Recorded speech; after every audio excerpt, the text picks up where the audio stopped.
Russia-Ukraine war live, Zelensky calls for sixth sanctions package against Russia ASAP.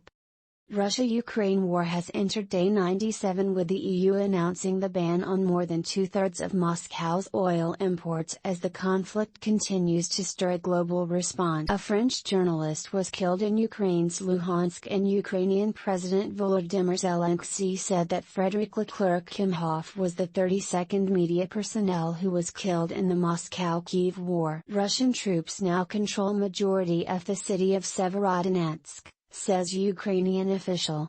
According to Serhiy Haidai, the head of the military administration of the Luhansk region, Russian troops currently control the majority of the city of Severodonetsk, but he dismissed concerns that Ukrainian troops in the area will be surrounded.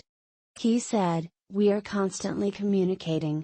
There is an opportunity to maneuver, so the military is now calmly holding the defense in the positions they occupy now." The city at this stage has 90% of all houses damaged.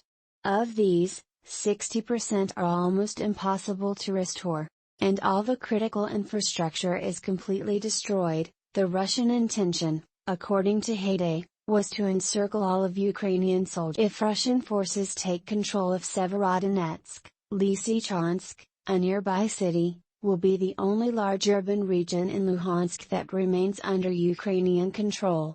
Volodymyr Zelensky calls for implementation of sixth sanctions package as soon as possible. Ukraine President Volodymyr Zelensky on Tuesday urged the European Union to adopt the sixth sanctions package against Russia as soon as possible. Zelensky reiterated that more than 50 days elapse in reaching a consensus for the approval of the Russian oil embargo, and the long gap between the fifth and sixth packages is unacceptable. Tap here to read full story. Ukraine shares video of Ukrainian soldier playing folk song amid war.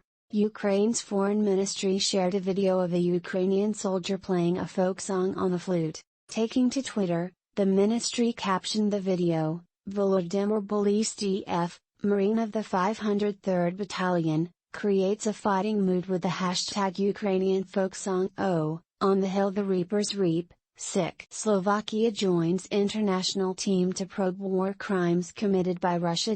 Slovakia has officially joined the international investigation team to probe war crimes and crimes against humanity committed in Ukraine by the Russian armed Dalibor Skladin. The General Prosecutor's Office of Slovakia stated that this decision was taken during a coordination meeting between representatives of Lithuania, Poland, Ukraine, Estonia, Latvia, the Slovak Republic and the International Criminal Court. Charles Michel claims sixth package of sanctions on Russia will be approved in the next 2 days. President of the European Council, Charles Michel stated that the process of authorizing the sixth set of sanctions on Russia will conclude on Wednesday or Thursday at a news conference following the EU meeting in Brussels. He said that the legal draft has been submitted and the approval process will begin the following day, and the text will be sent out tomorrow morning and approved either tomorrow evening or the next day, as it will only take a few hours. Ukraine's court sentences 2 Russian soldiers to 11.5 years imprisonment